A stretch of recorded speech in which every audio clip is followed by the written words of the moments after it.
আসসালামু আলাইকুম। আশা করি আপনারা সবাই ভালো আছেন। কয়েকদিন আমি আগে একটা পোস্ট দিয়েছিলাম এবং আমি শর্ট করে একটা ভিডিওতে বলেছিলাম যে আমি আপনাদের ডেনমার্কের ওয়ার্ক পারমিট ভিসা নিয়ে কথা বলব। আর আজকে আমি সেটাই করতেছি। আশা করি এখানের মধ্যে আপনারা সবকিছু জানতে পারবেন, বুঝতে পারবেন এবং এটাও বুঝতে পারবেন ডেনমার্কে ওয়ার্ক পারমিট ভিসাতে কারা আসতে পারবেন। সো সবগুলা ইনফরমেশন আমি আপনাদেরকে বলার ট্রাই করব। যদি কোনো সমস্যা হয়ে থাকে বা আপনাদের কোনো যদি না বোঝার কোনো একটা জিনিস থাকতেই পারে, এরকম যদি কোনো সমস্যা হয়ে থাকে আমাকে অবশ্যই কমেন্ট বক্সে জানাবেন। আমি আমার সর্বোচ্চ চেষ্টা করব আপনাদেরকে সাহায্য করার জন্য। তাহলে চলেন দেরি না করে আপনাদেরকে কম্পিউটার স্ক্রিনে সবগুলা বুঝিয়ে দেই। আচ্ছা, সো আমরা একটা কথা বলে নেই, সেখানে হচ্ছে ডেনমার্কের যত ইমিগ্রেশন, যত রুলস অ্যান্ড রেগুলেশন আপনারা জানতে চাচ্ছেন বা জানার চেষ্টা করবেন, আপনারা খুব সহজেই একটা ওয়েবসাইটে গেলেই আপনারা সব কিছু জানতে পারবেন। আর সেটা হচ্ছে নিউ টু ডেনমার্ক ওয়েবসাইটটা। সো আমরা আপনাদেরকে আজকে এখানেই নিয়ে যাব এবং এখান থেকে আপনাকে দেখাবো কোন কোন সেক্টরের মধ্যে আপনারা অ্যাপ্লাই করতে পারবেন অ্যাজ এ স্কিল ওয়ার্কার হিসাবে। এখানে আমি একটা কথা বলে নেই, ডেনমার্কের ওয়ার্ক পারমিটের যে সিস্টেমটা, এটা আপনাদেরকে ভালো করে খেয়াল রাখতে হবে যে ওয়ার্ক পারমিটটা কিন্তু আপনাদের ডেনিশ গভর্নমেন্ট থেকেই আপনাকে দেওয়া হবে। যদি আপনারা ডেনিশ গভর্নমেন্ট থেকে ওয়ার্ক পারমিট পান, তাহলেই আপনারা ওয়ার্ক পারমিট ভিসায় আসতে পারবেন। সো এই জিনিসটা আপনারা অবশ্যই খেয়াল রাখবেন, তাহলে আপনাদের জন্য সহজ হবে। আর ভিডিওটা টেনে টেনে দেখবেন না, কারণ আপনি যদি ভিডিওটা টেনে টেনে দেখেন অনেকগুলা সেক্টর আপনি বাদ দিয়ে দিবেন, অথবা আপনার কোনো মিস ইনফরমেশন হয়ে যাবে যেটা পরে আপনি বুঝতে পারবেন না। সো আমরা নিউ টু ডেনমার্ক ওয়েবসাইটে ঢুকি। আপনি যখন নিউ টু ডেনমার্ক গুগলে লিখে যখন ঢুকবেন, ঢোকার পরে দেখবেন একটা ওদের ওপেনিং পোর্টালটা চলে আসবে। আসার পরে আপনি প্রথম যেটা দেওয়া আছে নিউ টু ডেনমার্ক, সেখানেই আপনি ঢুকবেন। আমরা যদি ঢুকলেই আপনি দেখবেন এখানে লেখা আছে যে ইউ ওয়ান্ট টু অ্যাপ্লাই। আপনি কিসের জন্য অ্যাপ্লাই করতে চান? দেখেন লেখা আছে you want to apply to visit, live or work in Denmark. আপনি যদি ডেনমার্কে ভিজিটের জন্য অ্যাপ্লাই করেন, অথবা থাকার জন্য অ্যাপ্লাই করেন, অথবা কাজের জন্য অ্যাপ্লাই করেন, তাহলে ওই যে ইউ ওয়ান্ট টু অ্যাপ্লাই ওইখানে আমাকে ক্লিক করে বা এর ভিতরে গিয়ে আমাকে অ্যাপ্লাই করতে হবে। সহজে আপনি অ্যাপ্লাই করতে পারবেন। আর ডেনমার্কে আসলে অ্যাপ্লাই করতে কোনো হেজিটেশন নাই, একদম সহজে সব কিছু ওরা বলে দেয়, একদম সহজে সব কিছু বলা যায় বা দেখা যায়। এখানে ঢোকার পরে যদি আমরা দেখেন এখানে অনেক কিছু দেওয়া আছে। শর্ট স্টে ভিসা একটা আছে। শর্ট স্টে ভিসাটা হচ্ছে যারা ভিজিট ভিসার জন্য ডেনমার্কে আবেদন করতে চাচ্ছেন, তারা এখানে অ্যাপ্লাই করতে পারবেন। আরেকটা হচ্ছে আপনার রেসিডেন্স অ্যাজ অ্যান ইইউ বা অন্যান্য রেসিডেন্ট, যারা মনে করেন যে আপনি ইউরোপের অন্যান্য দেশের নাগরিক, কিন্তু এখন চাচ্ছেন আপনি ডেনমার্কে থাকতেন, তাহলে আপনি এখানে গিয়ে অ্যাপ্লাই করতে পারবেন। ইউক্রেনের মানুষগুলা হচ্ছে, ইউক্রেনের আরেকটা আছে, আপনি এখানে গিয়ে অ্যাপ্লাই করতে পারবেন। তারপর হচ্ছে ফ্যামিলি ভিসা, যেটা ফ্যামিলি ভিসাটা হচ্ছে মনে করেন আপনার কেউ অলরেডি এখানে আছে, বিশেষ কেউ বললেও হবে না, আপনার বাবা মা অথবা আপনার হাজব্যান্ড বা ওয়াইফ যদি ডেনমার্কে থাকে বা উনি বসবাস করেন, তাহলে আপনি ফ্যামিলি ভিসায় গিয়ে আপনার জন্য অ্যাপ্লাই করতে পারেন। অ্যাসাইলাম জিনিসটাও আপনাদের ডেনমার্কে অ্যাসাইলাম দেওয়া যায়, কিন্তু অ্যাসাইলামে আসলে ওরকম হয় না। এরপর এটা হচ্ছে ওয়ার্ক ভিসা। ওয়ার্ক ভিসাটাই হচ্ছে আজকের আমাদের মূল বিষয়টা। আমরা ওয়ার্ক ভিসা নিয়েই কথা বলবো। ওয়ার্ক ভিসার মধ্যে যদি আমরা দেখি, এখানে অনেকগুলা সেক্টরে ওয়ার্ক পারমিট ভিসা দিয়ে ডেনমার্কে মানুষ অনবরত আনতে থাকে, বা এটা সারা জীবনই চলতে থাকে, হয়তো আমরা জানি না। আজকে আমরা এই ভিডিওর মধ্য দিয়ে আপনাদেরকে সব কিছু বলার চেষ্টা করব স্টেপ বাই স্টেপ। আমি আগেই বলতেছি, ভিডিওটা টেনে টেনে দেখবেন না। আর যদি মনে করেন এটা আপনার উপকারে আসবে, তাহলে অবশ্যই শেয়ার দিয়ে অন্যজনকে দেখার সুযোগ করে দেবেন। দেখেন, প্রথমে যে জিনিসটা আছে সেটা হচ্ছে ফার্স্ট ট্রাক স্কিম। তারপর হচ্ছে প্যালিমিট স্কিম, তারপর হচ্ছে পজিটিভ লিস্ট। একটার পর একটা আমরা আলোচনা করব। আমরা যদি প্রথমটার কথা বলি, ফার্স্ট ট্রাক স্কিমটা হচ্ছে you have been offer a job in Denmark by a company offered by SIRI and you want to quick job start and flexible permit. মানে বোঝাচ্ছে, আপনাকে যদি ডেনমার্কের কোনো একটা গভর্নমেন্ট সেক্টর থেকে জবের জন্য অফার করা হয়, বা আপনি যদি অফার পান, তাহলে খুব দ্রুতভাবে আপনার কাজটা কমপ্লিট করার জন্য ফার্স্ট ট্রাক স্কিমে গিয়ে আপনার অ্যাপ্লাই করতে হবে। সো এটা মূলত হচ্ছে যারা ডেনমার্কের সরকারি সেক্টরে যারা মানে জব করতে ইচ্ছুক, বা যদি জব পেয়ে যান, বা ডেনিশ গভর্নমেন্ট যদি আপনাকে আনতে চায়, এটা আসলে হাই প্রফেশন সেক্টরে যে মানুষগুলো, তাদের জন্য আসলে এটা প্রযোজ্য।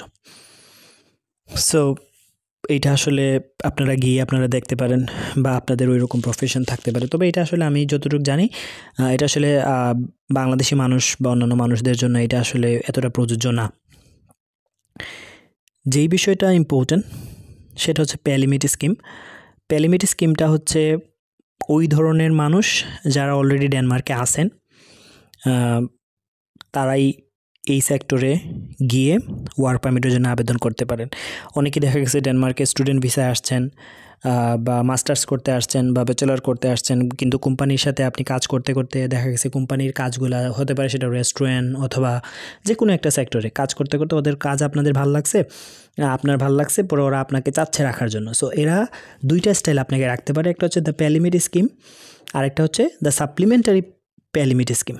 দ্য প্যালিমিটি স্কিমটা হচ্ছে আপনার বছরে আপনার স্যালারি থাকবে 5,14,000 ক্রোনা। যদি এরকম স্যালারি দিয়ে আপনাকে ওরা রাখতে চায়, তাহলে আপনাকে ফার্স্ট ক্যাটাগরিতে অ্যাপ্লাই করতে হবে। আর সেকেন্ডটা হচ্ছে যদি ওরা আপনাকে বছরে 4,15,000 ডেনিশ ক্রোনা দেয়, অথবা এর চেয়ে একটু বেশি হাই স্যালারি দেয়, তখন গিয়ে আপনি ওই সেক্টরে অ্যাপ্লাই করতে পারবেন। এটা আমি আবারও বলি, এটা ডিপেন্ড করে আপনার লাক অথবা আপনার কাজের উপরে। যদি আপনি ওইভাবে ভালো কাজ দেখাইতে পারেন, অথবা ওই কোম্পানি অথবা ওই রেস্টুরেন্ট যেটাই সেক্টর হোক না কেন, ওরা যদি ওয়ার্ক পারমিট ভিসা দেয়, তাহলে গিয়ে আপনি অ্যাপ্লাই করে দেন ওয়ার্ক পারমিট ভিসায় আপনি ডেনমার্কে থাকতে পারবেন। তখন আপনি এটা 5 বছরের জন্য আপনাকে ওয়ার্ক পারমিট দিতে পারে, 3 বছরের জন্য আপনাকে ওয়ার্ক পারমিট দিতে পারে। আর এখানে আরেকটা বিষয়টা হচ্ছে, এই যে স্যালারিগুলো যেটা দেখতে পাচ্ছেন, এটা অবশ্যই হচ্ছে উইথ ট্যাক্স। উইদাউট ট্যাক্স কিন্তু এত বেশি স্যালারি না, উইথ ট্যাক্সেই এই স্যালারিটা আপনাকে পে করা হবে। তবে অবশ্যই হার্ডওয়ার্ক করতে হবে। এখন যে বিষয়টা নিয়ে কথা বলবো সেটা হচ্ছে পজিটিভ লিস্ট। এটাই হচ্ছে আজকের মূল কেন্দ্রবিন্দু, আর এখানের ভিতরেই সব জিনিসগুলো আছে। যারা নতুনভাবে ওয়ার্ক পারমিট ভিসায় ডেনমার্কে আসতে যাচ্ছেন, তাদের জন্য হচ্ছে এই বিষয়টা। কারণ এখানের মধ্যে অনেক জিনিস আছে। তাও নিচে যদি আমরা যাই, আরও অনেকগুলো বিষয়ে ওয়ার্ক পারমিট ভিসায় আসা যায়। সেটা হচ্ছে রিসার্চার হিসেবে আসতে পারবেন, এমপ্লয়েড পিএইচডি সেক্টরে আসা যায়, গেস্ট রিসার্চার হিসেবেও আসা যায়। এটা আসলে হাই প্রোফাইল যে মানুষগুলো তাদের জন্য। তারপর আপনাদের যদি মনে হয় যে আরও কিছু জানার দরকার, আপনারা একটার পর একটা গিয়ে সব কিছু দেখতে পারবেন। যদি কোনো কিছু আপনারা না বুঝেন, তাহলে আমাকে কমেন্ট বক্সে জানাবেন, আমি আপনাদেরকে ট্রাই করব আমার সাধ্যমতো আপনাদের বোঝানোর জন্য। দেরি না করে আমরা চলে যাই পজিটিভ লিস্টে। পজিটিভ লিস্টে যদি আমরা ঢুকি, দেখেন পজিটিভ লিস্টে 2 সেক্টর থেকে মানুষ নিবে, বা 2টা সেক্টরে মানুষ নিবে। এখানে আমি একটা কথা বলি, আমি আগেও বলেছিলাম, এখনও বলতেছি, ওয়ার্ক পারমিটটা আপনাকে তখনই দেয়া হবে যদি আপনি ডেনিশ গভর্নমেন্ট থেকে ওয়ার্ক পারমিটে এলাও হন, তাহলে আপনি অ্যাপ্লাই করতে পারবেন ভিসার জন্য।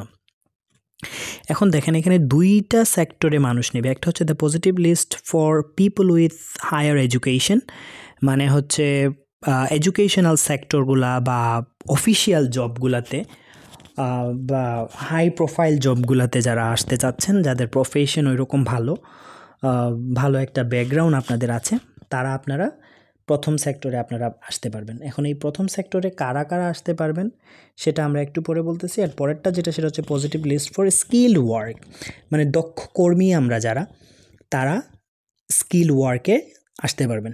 এখন এখানে দক্ষ কর্মীও কারা কারা আসতে পারবেন সেটাও আমি একটু পরে বলতেছি। আমি আবারও বলতেছি, যদি আমার ভিডিওটা ভালো লাগে বা আপনার কাছে যদি মনে হয় একটা গুরুত্বপূর্ণ ভিডিও, তাহলে অবশ্যই শেয়ার করে দিবেন, অন্যকে দেখার জন্য সুযোগ করে দিবেন। আচ্ছা, সো আমরা যদি একটু positive list for people with higher education এইটার মধ্যে যদি ঢুকি, তাহলে আমরা সব কিছু দেখতে পারবো যে কারা কারা আসতে পারবেন, বা কোন কোন ডকুমেন্ট লাগবে, ফি কত লাগবে, কত দিন আপনার প্রসেসিংয়ের টাইম লাগবে, এসব বিষয়। আমি একটা জিনিস বলে নেই, এখানে দেখেন আপনি যদি ভিসার জন্য আবেদন করেন, আপনার নর্মাল প্রসেসিং টাইমটা হচ্ছে 1 মাসের সময় নেবে।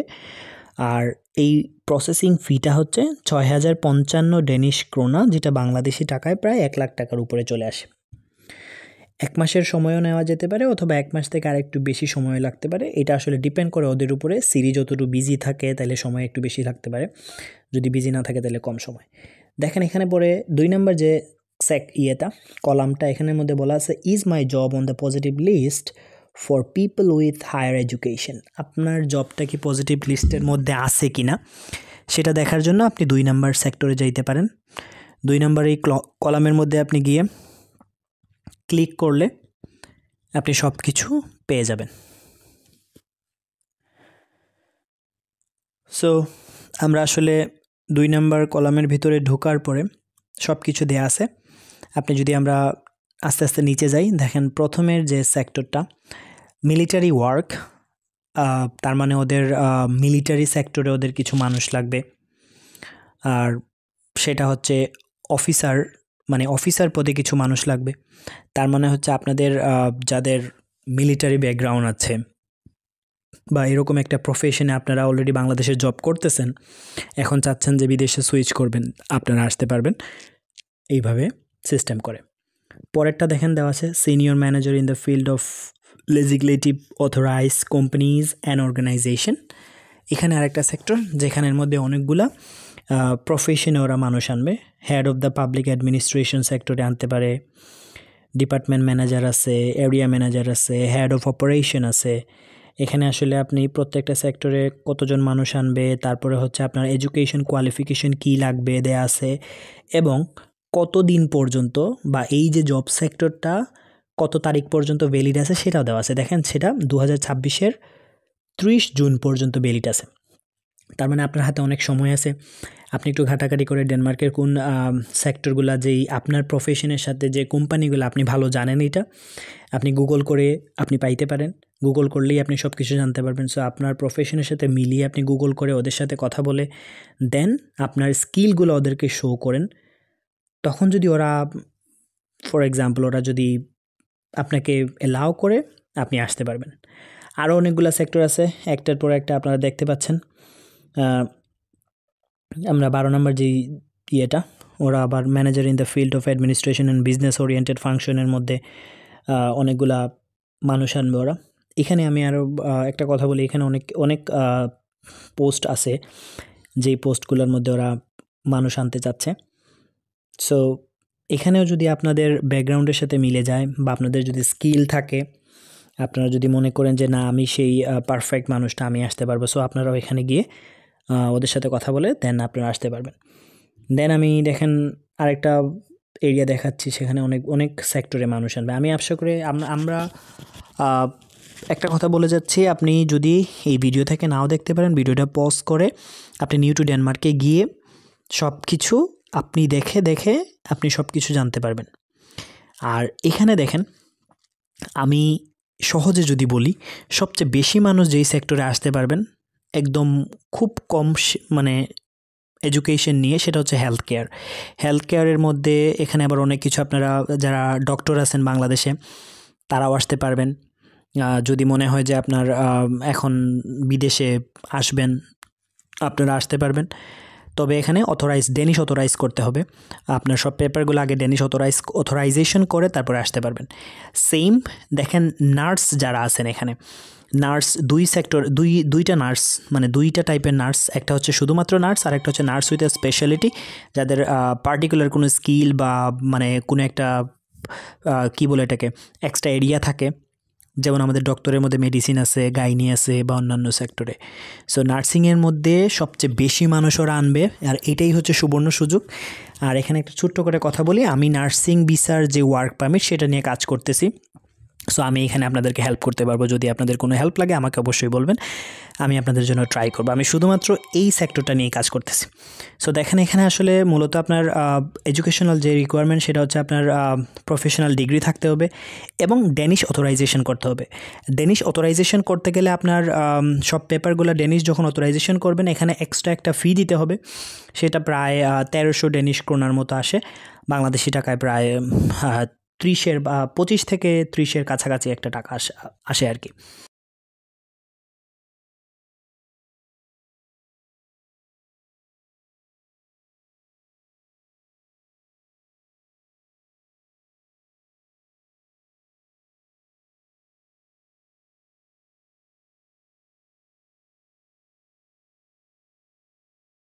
তবে আগে আপনাকে কী করতে হবে, আপনার পেপারগুলো অথরাইজ করানো লাগবে ডেনিশ গভর্নমেন্ট থেকে, পেপার যেহেতু আমরা ইউরোপিয়ান সিটিজেন না সেই জন্য আর কি।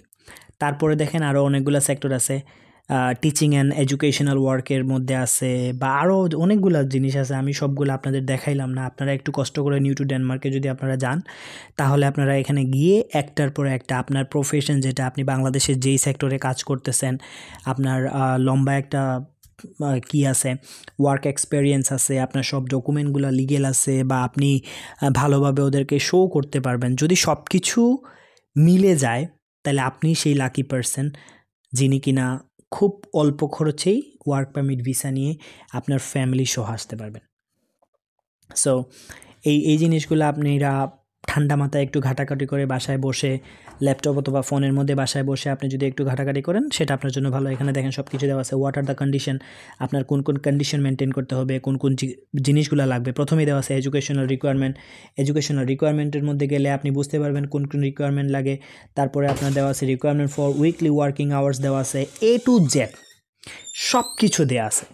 একটু কষ্ট করে এখানে গিয়ে আপনারা একটু দেখেন, বোঝার চেষ্টা করেন। যদি মনে হয় যে আপনারা বুঝতে পারতেছেন না, আমাকে অবশ্যই বলবেন, আমি আপনাদের ট্রাই করব। দেখেন এখন যে জিনিসটা আপনাদের বলতে চাচ্ছি সেটা হচ্ছে, দেখেন আপনার ফ্যামিলি নিয়ে কি আপনি আসতে পারবেন, সুন্দর করে দেওয়া আছে। আপনি যদি ওয়ার্ক পারমিট ভিসা পেয়ে যান, আপনার ফ্যামিলি মেম্বার 100% আপনার সাথে আসতে পারবে। তখন ওদের কোনো কিছু লাগবে না, কোনো এডুকেশনাল ব্যাকগ্রাউন্ড, ওদের আর কোনো এডুকেশনাল ব্যাকগ্রাউন্ড লাগবে না। এটা একটা সুবর্ণ সুযোগ, ফুল ফ্যামিলি নিয়ে ডেনমার্কে আসতে পারতেছেন। 2 নম্বর যে সেক্টরটা, পরের যে সেক্টরে ওরা ওয়ার্ক পারমিট দিয়ে লোক আনবে, সেটা হচ্ছে স্কিল ওয়ার্কার। স্কিল ওয়ার্কার বলতে আমরা কারা বুঝি? স্কিল ওয়ার্কার বলতে বোঝায় যারা মনে করেন যে কোনো একটা সেক্টরে ভালো একজন দক্ষ কর্মী। এটা আমরা সবাই জানি, আসলে এটা আসলে বলার কিছু নেই।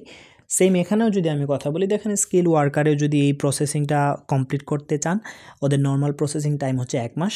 1 মাস সময় লাগে। এটাও ফিস সেম 6,555 ডেনিশ ক্রোনা। সো এখানে দেখেন স্কিল ওয়ার্কারে কারা কারা আসতে পারবেন, আমরা যদি একটু দেখি।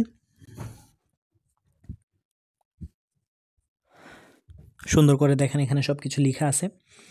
বলা আছে, the positive list for skill work is the list professional experience as shortage of qualified professional in Denmark. মানে বোঝাচ্ছে যে ডেনমার্কে আসলে কিছু স্কিল ওয়ার্কারের শর্টেজের কারণে কিছু কম লোকের, ওদের আসলে ডেনমার্কে আসলে ডেনিশগুলো আসলে এত বেশি কাজ করে না। এখানে যারাই কাজ করতে সবাই হচ্ছে বাহিরের মানুষ। কনস্ট্রাকশন সেক্টরে যদি আমি বলি, বেশিরভাগ কনস্ট্রাকশন সেক্টর হচ্ছে টার্কিশ মানুষরা কাজ করে, তুর্কি থেকে এসে। আবার যদি আমি ডাক্তারের কথা বলি, বেশিরভাগ ডাক্তাররা হচ্ছে লেবানিজ, মরক্কোর ডাক্তারগুলা।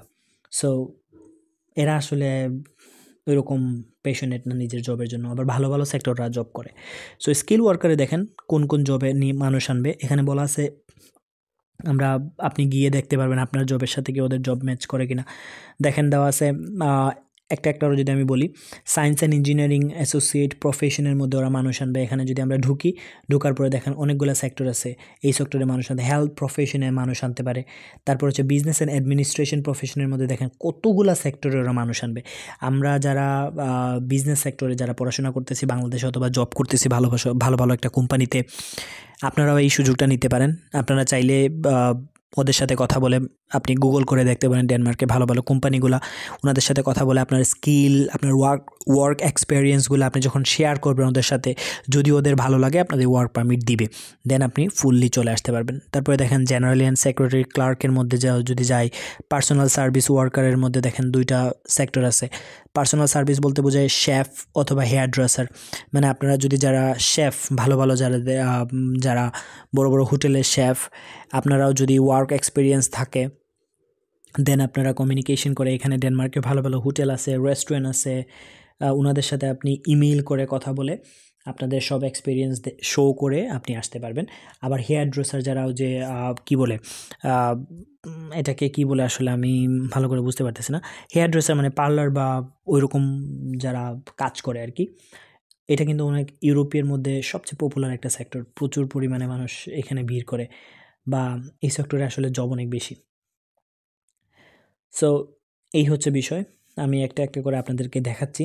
তারপর আমি আসলে সময় স্বল্পতার কারণে অলরেডি ভিডিও অনেক লম্বা হয়ে গেছে, আপনারা কষ্ট করে একটু দেখে নেবেন। সব কিছু দেখবেন এখানে বিল্ডিং রিলেটেড দেখেন বিল্ডিংসের মধ্যে যেই মানে কনস্ট্রাকশনের কাজের মধ্যে হচ্ছে ব্রিকলেয়ার আনতে পারে, কার্পেন্টার যারা ব্রিকলেয়ার মানে যে রাজমিস্ত্রি, কার্পেন্টার মানে যারা পেইন্ট করে বা ওইরকম যারা, তাদেরকেও আনতে পারে। সো এটা আসলে আমি বলবো একটা সুবর্ণ সুযোগ। তবে সবচেয়ে বড় সুবর্ণ সুযোগ আমি যদি প্রিফার করি সেটা হচ্ছে নার্সিং যারা করতেছেন, যাদের অলরেডি শেষ হয়ে গেছে তাদের জন্য একটা সুবর্ণ সুযোগ। আর যেহেতু আমি এই সেক্টরে কাজ করতেছি, আমি মনে করি আপনাদেরকে আমি ইনশাল্লাহ আমার যতটুক চেষ্টা করা থাকবে, আমি যতটুক পারি আর কি আপনাদেরকে সাহায্য করব। আশা করি আপনারা বুঝতে পারতেছেন। আর তারপর আমি বলবো আপনারা ঠান্ডা মাথায় বাসায় বসে আগে দেখেন, গুগল করেন, আপনি বুঝেন সব ডকুমেন্ট আপনার আছে কিনা এটা দেখেন। যদি সবগুলা থাকে আই থিঙ্ক তখন আর গিয়ে আপনার সমস্যা হবে না। আর এখানে আরেকটা ছোট্ট করে বলে ফেলি, আপনাদের যে ইয়েটা আর কি অথরাইজেশন, যেটা আপনাদের অথরাইজেশন পেপারগুলো আগে অথরাইজেশন করতে হবে, অথরাইজেশন কমপ্লিট হওয়ার পরে ভিসার জন্য আবেদন করতে হবে আর কি। সো আজই এতটুকু পর্যন্ত। আর আইএলসের যে রিকোয়ারমেন্টটা সেটা হচ্ছে ওয়ার্ক পারমিট ভিসায় আইএলসের কোনো রিকোয়ারমেন্ট লাগে না। এখানে আইসা যেটা করতে হবে সেটা হচ্ছে আপনাকে ড্যানিশ ল্যাঙ্গুয়েজ শিখতে হবে।